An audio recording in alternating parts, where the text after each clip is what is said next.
అంటే నీకు ఎవరంటే ఎక్కువ ఇష్టం అంటే నాకు మా అమ్మ అంటే ఎక్కువ ఇష్టం అని చెప్తారు.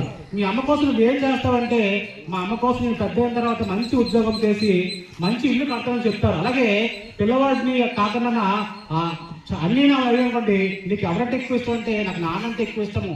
నువ్వు పెద్ద అయిన తర్వాత ఏం చేస్తావంటే మా నాన్న నన్ను చిన్నప్పటి నుంచి బాగా కష్టపడి పెంచాడు, నా కొరకు ఎన్నో ప్రయాసపడ్డాడు, మంచి చదువు ఇప్పించాడు, మంచి ఉద్యోగం వచ్చేలాగా చాలా కష్టపడ్డాడు కాబట్టి మా నాన్నగారికి మంచి కారు మంచి బంగ్లా అవన్నీ కూడా ఏర్పాటు చేస్తామని చెప్తాడు. అలాగే స్నేహితుల దగ్గరకు వస్తే ఏమంటే అరే నీకోసం ఎవరున్నా లేకపోయినా సరే నేను నీకు తోడుగా ఉంటాను, ఏ సమస్య అయినా ఏ కష్టమైనా ఏ ఇబ్బంది అయినా సరే ఎటువంటి కష్టంలో ఉన్నప్పుడు కూడా రాతైనప్పుడు నువ్వు ఫోన్ చేస్తే నేను ఇంటి ముందు ఉంటాను చెప్పి స్నేహితులు వాగ్దానం చేస్తారు. ఒక అన్న చెల్లికి వాగ్దానం చేస్తారు, నువ్వు చిన్నప్పటి నుంచి నువ్వు అట్లాంటి ఇలాంటి వరకు కూడా నేను నీకు తోడుగా ఉంటాను, నీకు కావాల్సిన అన్ని కూడా నీకు ఏర్పాటు చేసేసి వాగ్దానాలు చేస్తాను. అంటే ఈ రోజు ప్రపంచంలో అందరూ కూడా అన్ని కుటుంబాల్లో కూడా ఇలాంటి వాగ్దానం చేస్తూ ఉంటారు.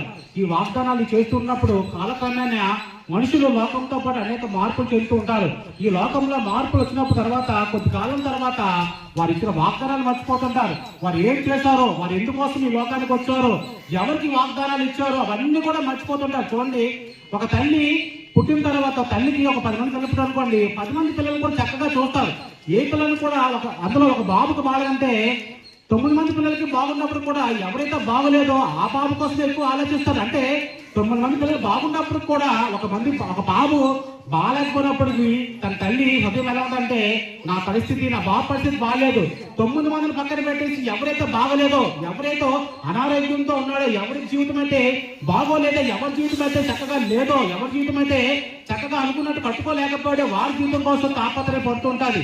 ఇది చాలా చూడండి, ఒక అన్నదమ్ములు కూడా చిన్నప్పుడు చాలా చక్కగా సాగిస్తుంటారు. వీళ్ళు చూస్తుంటే స్నేహితుల్లో నాకు చెప్తారు చాలా మంది, ఎందుకంటే వాళ్ళు అంతా కలిసి ఉంటారు. కానీ పెద్ద అయిన తర్వాత కష్టం వస్తే తమ్ముడు అన్నం చూడలేకపోతున్నాడు, లేదా తల్లిని పిల్లలు విడిచిపెట్టి వెళ్ళిపోతున్నారు.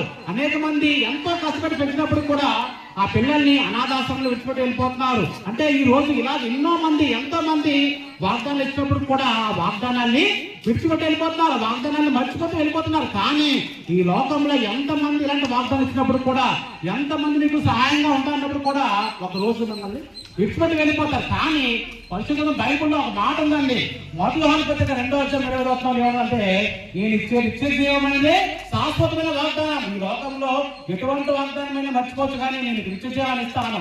ఆ నిత్య జీవం ఎలా ఉంటుందంటే ఈ లోకంలో